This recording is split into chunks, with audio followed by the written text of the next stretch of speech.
このそれぞれのキャラクターは一番気に入ってる、気に入ったは、はい、例えばユキガイはユキガイのは何が一番好きですか？ユキガイ、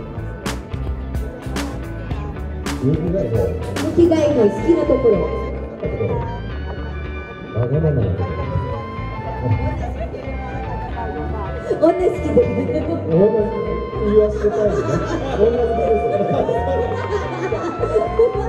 sabi ko, sa kayo, Kigay, ano pinakagusto mo? Sabi niya selfish, hindi ba playboy? Sabi ko, di ba magka-playboy sa iyo, Kigay? Di ba? Yun yun eh. Yun siya sikat eh, playboy. Watas kilig eh. もう一つはね、だったら似合う男だっていう。yung alak daw ni yung Kigay. Yun yung ano, di ba madalas siyang uminom doon? Yun yung parang para sa kanya cool. Saxophone! Saxophone! 香織ちゃん。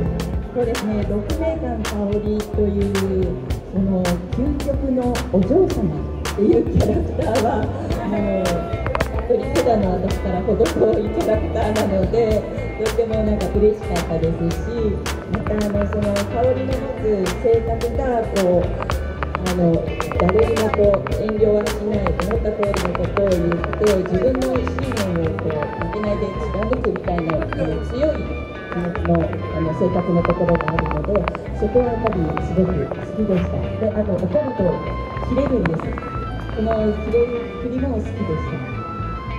ang gusto naman niya sa character niya, yung, di ba may dahil bayaman nga, yung princess, yung kainihin.